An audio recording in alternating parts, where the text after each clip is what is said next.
کیا ہوتا ہے کہ یہاں سے ایک جو بہت بڑا مسئلہ شروع ہوتا ہے. حضرت معاویہ رضی اللہ تعالیٰ اور حضرت علی رضی اللہ تعالیٰ کے درمیان اختلاف کھڑا ہوتا ہے. حضرت علی کہتے ہیں کہ جی میرے ہاتھ پہ بیعت کرو. حضرت معاویہ کہتے ہیں ٹھیک ہے میں بیعت کروں گا لیکن پہلے آپ قاتلان عثمان سے بدلہ لیں. حضرت علی کہتے ہیں نہیں پہلے آپ بیعت کریں پھر بدلہ لیں گے. اور ان کے ذہن میں یہ تھا کہ بھائی اگر میں نے بیعت کی تو جس طرح سے عثمان کو قتل کیا گیا ہے ایسے مجھے بھی قتل کر دیا جائے گا.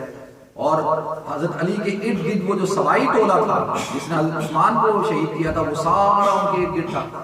حضرت علی رضی اللہ تعالیٰ نے ایک مجلس میں خطاب کیا اور کہا کہ میں چاہتا ہوں کہ میں حضرت معاویہ سے صلح کر لوں. تو 10,000 کے قریب مجمع کھڑا ہو گیا کہ یہ کیسے ہو سکتا ہے کہ آپ معاویہ سے صلح کر رہے ہیں. اب آپ دیکھیں کہ ایسا انہوں نے شکنجہ بالکل چاروں طرف جو ہے وہ کھڑے ہوئے تھے. اب یہ اسلامی تاریخ کے بڑے تاریخ ایام ہیں, تاریخ دن ہیں کہ جنگ جمل ہوتی ہے 10,000 صحابہ شہید ہو جاتے ہیں. جنگ صفین ہوتی ہے 74,000 صحابہ شہید ہو جاتے ہیں. جنگ نہروان ہوتی ہے 8,000 جو ہے وہ مسلمان صحابہ شہید ہو جاتے ہیں. اب آپ دیکھیں یہ کتنا بڑا. حضرت علی رضی اللہ, میں مختصراً آپ حضرات کے سامنے پیش کر رہا ہوں. حضرت علی رضی اللہ تعالیٰ عنہ نے جو ہے وہ اب فیصلہ کیا کہ بھئی قرآن کو حکم بناؤ اور جو ہے وہ بڑوں کو بٹھاؤ اور اس جھگڑے کو ختم کرو. تو اب یہ جو لوگ تھے جو حضرت علی کے ساتھی تھے اور حضرت علی کے ارد گرد تھے, انہوں نے کہا کہ یہ کیسے ہو سکتا ہے, حضرت علی تو کافر ہو گئے. بھائی یہ کہتے ہیں کسی اور چیز کو حکم بناؤ, ان الحکم الا للہ, حاکم تو اللہ ہے, بس فیصلہ تو اللہ کرے گا. اور انہوں نے جو ہے وہ ایسے حالات کریٹ کیے کہ حضرت علی رضی اللہ تعالیٰ عنہ کے ان سے وہ علیحدہ ہوئے. جب وہ ان سے علیحدہ ہوئے تو خروج کرنے کی وجہ سے ان کو کیا کہا جاتا ہے, خوارج کہا جاتا ہے. آپ سن رہے ہیں نا آج کل بھی فیس بک پہ بڑی ویڈیو چل رہی ہیں خوارج. تو یہ وہ لوگ تھے جو حضرت علی سے نکلتے ہیں, خراج یا خروج کا مطلب ہوتا ہے نکلنا, خارج ہونا. تو یہ جب ان سے علیحدہ ہوئے تو ان کو کہا جاتا ہے خوارج. اب دیکھیں انہوں نے کیا پلان کیا. انہوں نے پلان کیا کہ بھئی یہ جتنا فساد پھیلا ہوا ہے نا, اب تو حضرت علی بھی واجب القتل ہو گئے, ان کو بھی مار دو. اور یہ 3 شخصیات ہیں, ان 3 شخصیات کو ختم کر دو. حضرت علی کو کوفہ میں, حضرت معاویہ کو شام میں اور حضرت عمر بن عاص کو مصر کے اندر. ان تینوں کو مار دو, سارے مسئلے حل ہو جائیں گے. آپ اللہ کا کرنا دیکھیں کہ یہ جو عبد الرحمن ابن ملجم جو ہے اس کی ذمہ لگا حضرت علی کو قتل کرنا, اور 2 اور تھے ان کا نام میرے ذہن سے نکل گیا, حضرت عمر بن عاص کو ایجپٹ میں, مصر میں, اور حضرت معاویہ کو شام میں. اس دن حضرت عمر بن عاص کی طبیعت خراب تھی, آپ فجر کی نماز پڑھانے نہیں گئے. ان کی جگہ پہ جو نماز پڑھا رہا تھا وہ سمجھا کہ حضرت عمر بن عاص نے ان کے اوپر حملہ کیا, وہ شہید ہو گئے. اور حضرت معاویہ رضی اللہ تعالیٰ پہ جب حملہ ہوا تو حضرت معاویہ ذرا بھاری جسم کے تھے, تو جب پیچھے سے اس نے حملہ کیا تو وہ تلوار جو ہے وہ ان کے سرین کے اوپر, گونوں کے اوپر لگی, اور بھاری جسم ہونے کی وجہ سے وہ بھی بچ گئے. لیکن حضرت علی رضی اللہ تعالیٰ پہ ایسا وار ہوا کہ جس سے جو ہے وہ پھر بچ نہیں سکے, کچھ دنوں بعد انتقال کر گئے. دیکھیں عبد الرحمن ابن ملجم یہ کیسا بندہ تھا کہ جب اس کو حضرت حسن نے قصاصاً جب قتل کر رہے تھے تو آتا ہے کہ بالکل یہ تکلیف کا اظہار نہیں کر رہا, زبان اس نے بند رکھی ہوئی. تو بڑے حیران ہوتے تھے کہ اس کو دیکھو کوئی تکلیف نہیں ہوتی. تو یہ عجیب آدمی تھا, یہ کہتے ہیں سب کچھ کر لو میرے ساتھ لیکن میری زبان کو کچھ نہیں کرنا کیونکہ میں زبان سے اللہ کا ذکر کرتا ہوں. اب آپ دیکھیں کہ حضرت علی کو شہید کر دیا, قتل کر دیا, اور کہتا زبان کو جو ہے کچھ نہ کہنا, اس سے اللہ کا ذکر کرو. یہ عبد الرحمن ابن ملجم تھا. اب دیکھیں حضرت علی رضی اللہ تعالیٰ عنہ کی بھی شہادت ہو جاتی ہے. حضرت حسن رضی اللہ تعالیٰ عنہ جب حضرت علی زخمی ہیں, صحابہ آتے ہیں کہتے ہیں حضرت علی کو کہ اب بہت بڑے صحابہ بھی رہے نہیں, تو آپ حضرت حسن کو نامزد کر دیں. حضرت علی فرماتے ہیں کہ بھئی دیکھو میں یہ معاملہ تم پر چھوڑتا ہوں, نہ تمہیں حکم دیتا ہوں کہ تم خلیفہ بنانا حسن کو, نہ میں یہ کہتا ہوں کہ نہ بنانا, یہ تمہارا معاملہ ہے. دیکھیں حضرت ابوبکر صدیق بھی جو ہے وہ بھی حضور اکرم صلی اللہ علیہ وسلم کی نامزدگی تھی, حضور نے ان کو نماز کے لیے کھڑا کیا, وہ آپ سب حضرات کو پتہ ہے. پھر وہ بھی ایک طرح سے حضرت عمر نے سقیفہ بنی سارہ کے اندر صحابہ نے ان کو منتخب کیا تھا. پھر اس کے بعد حضرت عثمان جو حضرت عمر خلیفہ بنے تو حضرت ابوبکر نے ان کو نامزد کیا. پھر اس کے بعد حضرت عثمان جب خلیفہ بنے تو حضرت عمر نے جو ہے وہ 6 آدمیوں کی شورا بنائی. پھر حضرت عثمان کے بعد حضرت علی کی میں نے آپ کو خلافت کے بارے میں بتا دیا. تو اس کو پھر میرا پھر گلا ختم ہو جائے گا, میں نے کل بھی 2 گھنٹے بولنا ہے، پرسنل بولنا ہے، تو میرا سارا زور جو ہے نا پھر گلے پہ دینا شروع کر دوں گا. ابھی میں لاؤڈ اسپیکر پہ دے رہا ہوں. تو بس اب ختم بھی کر لیں جلدی سے. تو حضرت علی رضی اللہ تعالیٰ عنہ نے ارشاد فرمایا کہ بھئی آپ جو ہے وہ آپ کے اوپر میں چھوڑ رہا ہوں. تو لہذا حضرت حسن رضی اللہ تعالیٰ عنہ کو جو ہے خلیفہ منتخب کر لیا گیا. اہل سنت والجماعت کے اندر جو ہے وہ اکثر علماء کی رائے یہ ہے کہ خلافت علی منہاج النبوہ جو حضور اکرم صلی اللہ علیہ وسلم نے ارشاد فرمائی کہ جو 30 سال تک ہوگی، وہ حضرت حسن کے 6 مہینے ملانے سے پوری ہوتی ہے. تو لہذا حضرت حسن کو بھی خلیفہ راشد میں جو ہے وہ شمار کیا جاتا ہے. اب آپ دیکھیں حضرت حسن رضی اللہ تعالیٰ عنہ مختصراً پھر وہی معاملہ کھڑا ہو گیا حضرت معاویہ اور حضرت حسن کا.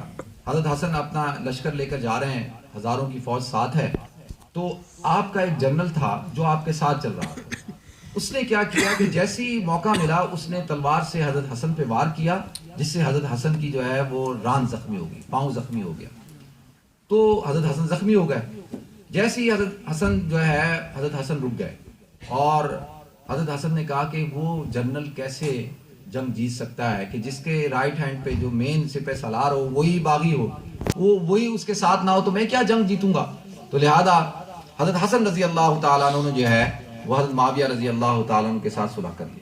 اور یہ آپ حضرات کو پتہ ہے کہ حضور اکرم صلی اللہ علیہ وسلم کی حدیث ہے، آپ نے حضرت حسن کو گود میں بٹھا کر کہا کہ میرا یہ بیٹا جو ہے یہ مسلمانوں کا سردار ہے اور اس کی وجہ سے مسلمانوں کے 2 جماعتوں کے درمیان جو ہے وہ صلح ہوگی. اور اس سال کو عام الجماع کا سال کہا گیا کہ مسلمانوں کی اجتماعیت کا سال. اب آپ دیکھیں حضرت معاویہ خلیفہ بنتے ہیں کیونکہ خلافت راشدہ ختم ہو گئی. حضرت معاویہ کو میں کہوں کہ ان کی حکومت آتی ہے. اب آپ 19 سال اور کچھ ماہ تک جو ہے وہ آپ خلیفہ رہتے ہیں اور 20 سال آپ کے امارت کے ہیں جو شام کے آپ گورنر رہتے ہیں. 40 سال آپ کا پورا دور ہے، 20 سال تو خلافت کا ہے. اور اس 20 سال کے اندر آپ دیکھیں کہ بالکل امن ہے، سکون ہے اور ہر طرف جو ہے وہ اسلام کی توسیع ہو رہی ہے اور ملک کے ملک جو ہے اسلام میں اسلامی سلطنت میں داخل ہو رہے ہیں اور عام الجماع. حضرت 10 سال گزر جاتے ہیں حضرت معاویہ کی حکومت کو تو حضرت مغیرہ بن شعبہ رضی اللہ تعالیٰ عنہ ایک بڑے ذہین اور مدبر اور سیاستدان، زیرک سیاستدان ہیں. وہ آتے ہیں اور کہتے ہیں حضرت معاویہ کو کہ آپ جو ہے اپنا ولی عہد نامزد کر دیں اور ولی عہد جو ہے وہ یزید کو اپنا ولی عہد نامزد کر دیں. اب لوگ جو ہے بہت زیادہ باتیں شیعہ حضرات بھی ان کے اوپر کرتے ہیں. دیکھیں حضرت مغیرہ بن شعبہ رضی اللہ تعالیٰ عنہ کون ہیں؟ یہ اصحاب شجرہ میں سے ہیں. اصحاب شجرہ وہ کون لوگ ہیں جن کا قرآن میں اللہ تعالیٰ نے تذکرہ کیا ہے، لقد رضی اللہ عن المؤمنین اذ یبایعونک تحت الشجرہ، کہ وہ اللہ تعالیٰ ان مومنین سے راضی ہو گیا جنہوں نے درخت کے نیچے جو ہے وہ بیعت کی تھی. وہ آپ کو پتہ ہے نا قاتلان عثمان، جب حضرت عثمان کی قتل کی افواہ آئی تو حضور نے جب بیعت کی تھی تو وہ جو 1400 صحابہ تھے ان میں جو ہے یہ حضرت مغیرہ بن شعبہ بھی تھے اور قرآن نے ان کے بارے میں اعلان کر دیا ہے کہ اللہ ان سے راضی ہے. اب آپ دیکھیں انہوں نے یہ سوچ کے کہ اتنی جنگیں ہوئی ہیں، ہزاروں لاکھوں مسلمان قتل کر دیے گئے ہیں، تو کہیں ایسا نہ ہو دوبارہ سے وہی سلسلہ نہ شروع ہو جائے. تو لہذا جو ہے وہ انہوں نے مشورہ دیا اور یزید کی ولی عہدی سب نے قبول کر لی. صرف 5 ایسے لوگ تھے مسلمانوں میں جنہوں نے قبول نہیں کی. اب میں یہ تھوڑے سے منٹ میں انشاءاللہ اس بات کو میں ختم کر دوں گا. کون؟ حضرت عبد الرحمن بن ابی بکر، حضرت ابو بکر کے صاحبزادے. حضرت عبداللہ ابن عباس. حضرت عبداللہ ابن عباس کون ہے؟ اس امت کے مفسر قرآن ہیں. اور حضرت علی رضی اللہ، حضرت حسین رضی اللہ تعالیٰ عنہ کے ایک رشتے میں کیا ہیں؟ چچا ہیں، اور ایک رشتے میں جو ہے وہ نانا ہیں، کیونکہ حضور کے بھی یہ چچا زاد بھائی تھے اور حضور حضرت حسین کے نانا ہیں. تو حضرت عباس بھی جو ہے حضرت عبداللہ ابن عباس کیا لگے، وہ بھی رشتے میں یہی لگے. تو حضرت عبداللہ ابن عباس. تیسری شخصیت حضرت عبداللہ ابن عمر، حضرت عمر کے صاحبزادے. چوتھی شخصیت حضرت عبداللہ ابن زبیر. آپ حضرات کو پتہ ہے حضرت عبداللہ ابن زبیر کتنی بڑی شخصیت تھے. پھر حضرت حسین رضی اللہ تعالیٰ عنہ. یہ 5 ایسے افراد تھے جنہوں نے یزید کی ولی عہدی کی بیعت نہیں کی. اور صحیح ہے، ولی عہدی کی بیعت کرنا کوئی ضروری بھی نہیں ہے. تو لہذا حضرت معاویہ نے بھی کچھ نہیں کیا اور 10 سال اور گزر گئے. حضرت معاویہ رضی اللہ تعالیٰ عنہ کا انتقال ہو گیا. اب آپ دیکھیں اسی دوران حضرت حسن کا بھی انتقال ہو گیا تھا. آپ حضرات کو پتہ ہے کہ ان کے ساتھ کیا ہوا تھا. اب حضرت عبد الرحمن بن ابی بکر کا انتقال ہو چکا. 4 صحابہ یہ زندہ ہیں، حضرت عبداللہ ابن عمر، حضرت عبداللہ ابن عباس، حضرت عبداللہ ابن زبیر اور حضرت حسین رضی اللہ تعالیٰ۔ حضرت عبداللہ ابن عباس عمر میں بڑے ہیں، حضرت عبداللہ ابن عمر بڑے ہیں، انہوں نے حضرت عبداللہ ابن زبیر کو، حضرت حسین کو مشورہ دیا کہ دیکھو پہلے ہم اتنی جنگوں سے گزر چکے ہیں، اتنی خانہ جنگیاں ہو چکی ہیں، مسلمانوں کا نقصان ہو چکا ہے، اور یہ اتنا سارا عرصہ جو ہے بڑے امن سے گزرا ہے، تو لہذا ہماری رائے یہ ہے، ہم یہ مشورہ دیتے ہیں کہ ہمیں یزید کی بیعت کر لینی چاہیے۔ ہمیں کیا کر لینا چاہیے؟ یزید کی بیعت کر لینی چاہیے۔ تو لہذا ان دو حضرات نے تو یزید کی بیعت کر لی، اور حضرت عبداللہ ابن زبیر اور حضرت حسین نے کہا جی ہم نہیں کریں گے۔ اس کی بنیادی وجہ کیا تھی؟ یہ حضرات کیا سوچتے تھے؟ یہ کہتے تھے کہ دیکھیں یہ تو نظام جو ہے کیسر و کسرا کا شروع ہو گیا کہ بھئی باپ مرے تو بیٹا جو ہے بادشاہ بن جائے۔ جو حضور کا جو دین ہے، اس دین کی جو عمارت ہے، اس کی تو ایک چھت گر گئی کہ بھئی حضرت ابو بکر، حضرت عمر، حضرت عثمان، حضرت علی، حضرت حسن، یہ سارے حضرات تو امرہم شورا کے تحت، یعنی مشورے کے تحت، صحابہ کے مشورے سے جو ہے وہ خلیفہ بنے تھے۔ حضرت معاویہ رضی اللہ تعالیٰ عنہ طاقت کے زور پہ بنے، اور پھر اس کے بعد حضرت معاویہ نے جو ہے یزید کو جب نامزد کر دیا تو ان کا نہیں، یہ نہیں ہو سکتا، ہم یہ نہیں ہونے دیں گے۔ جس کو وہ کہتے ہیں نا اسلام زندہ ہوتا ہے کربلا کے بعد، وہ کیا کہ اسلام کی جو عمارت کی ایک منزل تھی وہ ختم ہو چکی تھی۔ تو حضرت حسین، حضرت عبداللہ ابن زبیر نے کہا ٹھیک ہے جی ہم نہیں مانتے اس کو۔ مختصراً کیا ہے، اب حضرت عبداللہ ابن زبیر اور حضرت حسین کا آپس میں اختلاف ہوتا ہے۔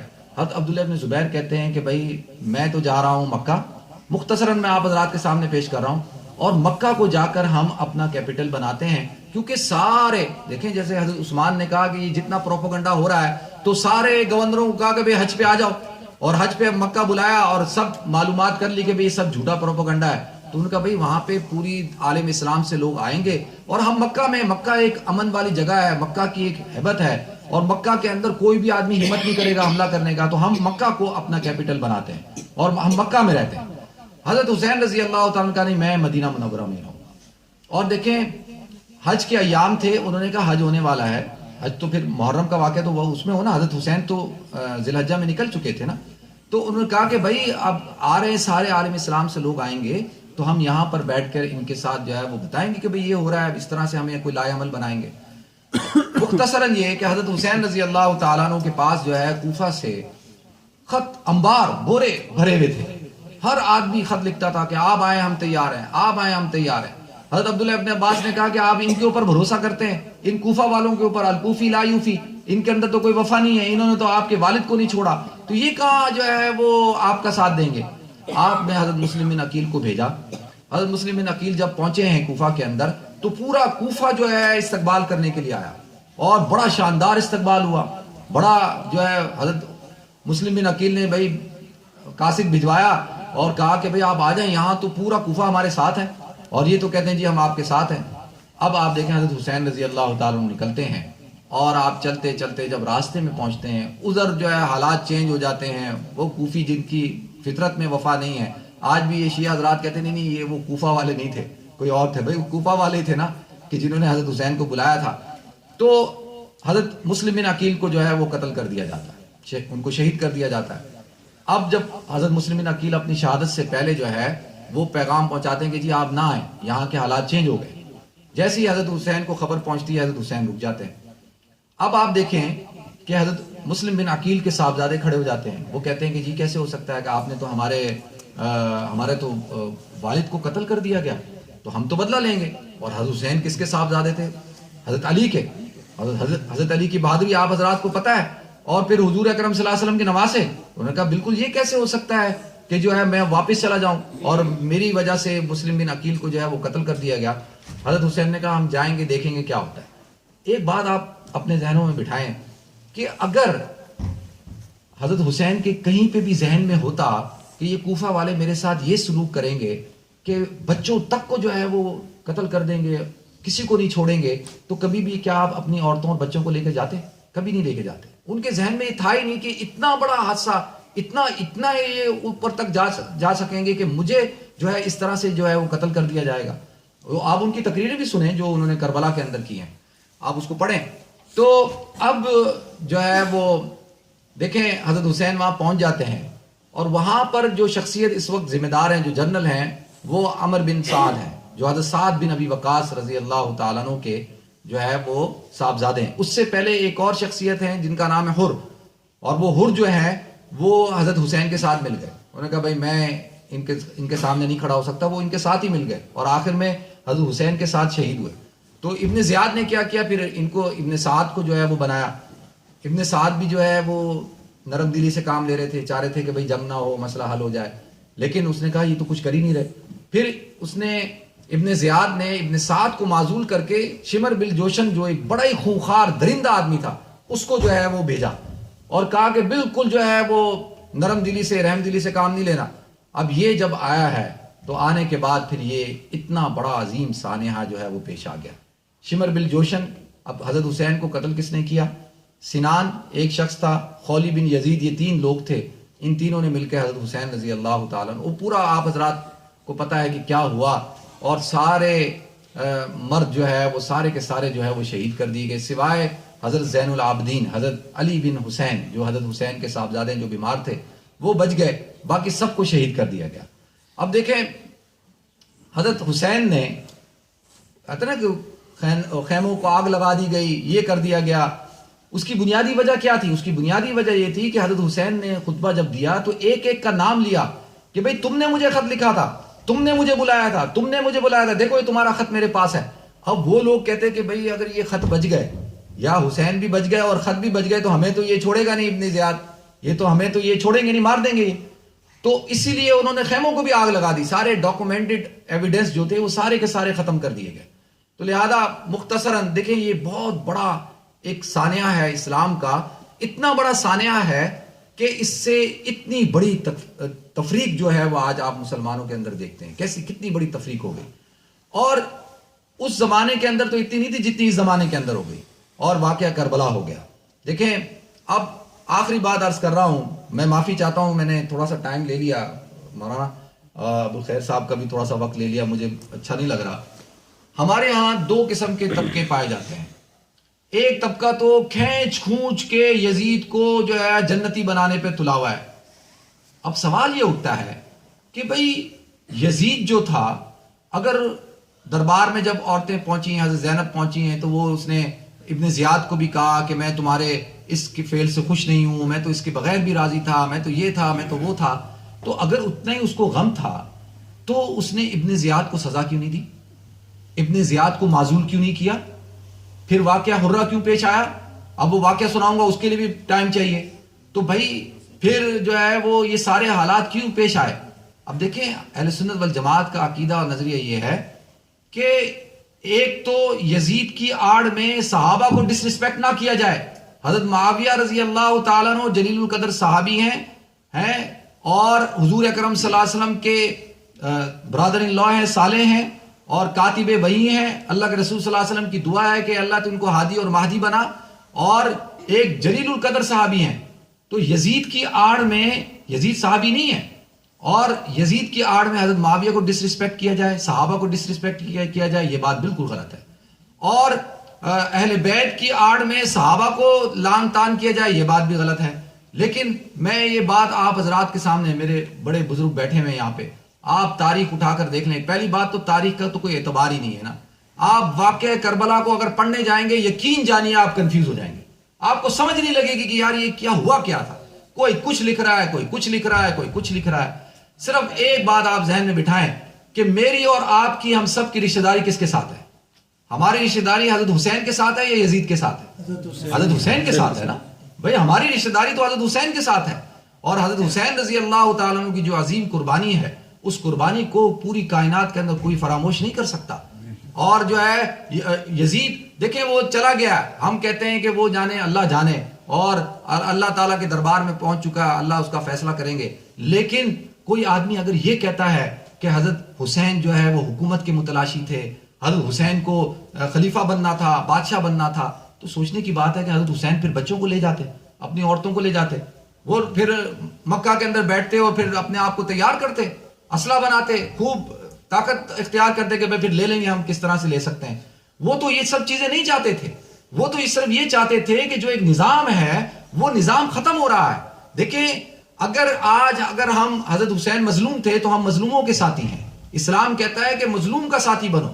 یزید جو تھا وہ ظالم تھا, تو لہذا یہ بات ہمیں ذہن میں رکھنی چاہیے کہ حضرت حسین کی جو قربانی ہے یہ بہت بڑی قربانی ہے، اور ہم یہ سمجھتے ہیں کہ سارا قرآن کہتا ہے کہ وہ شہید ہیں، اور شہید کو اللہ کہتا ہے کہ ان کو مردہ مت کہو، اور اللہ کہتا ہے بل احیاء عند ربہم یرزقون فرحین بما آتاہم اللہ من فضلہ، کہ وہ تو زندہ ہے، اللہ ان کو رزق دیتا ہے اور وہ خوش ہیں جو اللہ نے ان کو دیا ہے۔ اور ہمارا عقیدہ یہ ہے لوددت ان اقتل فی سبیل اللہ ثم احیا ثم اقتل ثم احیا ثم اقتل، اللہ کے رسول ارشاد فرماتے ہیں کہ اگر میرا دل تو یہ چاہتا ہے کہ مجھے ایک دفعہ اللہ کے راستے میں قتل کیا جائے، پھر زندہ کیا جائے، پھر قتل کیا جائے، پھر زندہ کیا جائے، پھر قتل کیا جائے، اور شہادت تو ایک بہت بڑا مقام ہے۔ اللہ تعالیٰ نے حضرت حسین کو اور ان کے خاندان کو اتنا بڑا مقام عطا کیا۔ تو یہ مختصراً یہ بات عرض کرنی تھی۔ ایک بات عرض کر دوں جو ابھی میرے ذہن میں آئی، آپ دیکھیں اگر آپ شیعوں کی کتاب ہے انصاب ابی طالب پڑھیں، تاریخ یعقوبی پڑھیں، تو اس کے اندر آپ کو 18 اہل بیت کے اندر شخصیات نظر آتی ہیں جن کے نام عمر، عثمان اور عائشہ ہے، ابو بکر نام ہے۔ حضرت حسین رضی اللہ تعالیٰ عنہ کے ساتھ بھی واقعہ کربلا کے اندر عمر تھا، ان کا ایک بیٹا جس کا نام عمر تھا، اور اسی طرح سے امام جعفر صادق رضی اللہ تعالیٰ عنہ رحمۃ اللہ علیہ، ان کی والدہ جن کا نام فاطمہ تھا اور کنیت ام فروہ تھی، یہ حضرت ابوبکر صدیق رضی اللہ تعالیٰ عنہ کی پوتی بھی تھی اور نواسی بھی تھی۔